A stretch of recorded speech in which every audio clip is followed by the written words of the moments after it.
हा व्हिडिओ आहे birthday ब्लॉगचा part 2।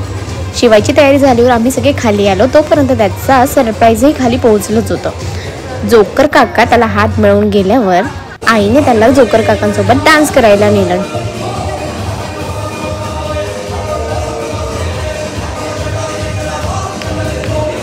त्याच्या चेहऱ्यावर स्पष्ट आनंद दिसत होता की दिलेलं सरप्राईज त्याला खूप आवडलंय।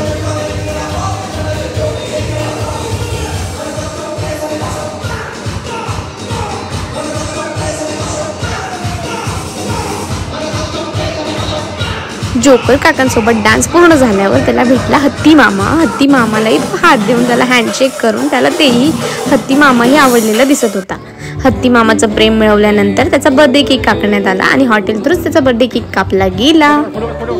Thank you Novotel hotel for this surprising birthday. आम्हाचा हा बर्थडे आयुष्यभर लक्षात राहील। जर व्हिडिओ आवडला असेल लाईक करा, शेअर करा।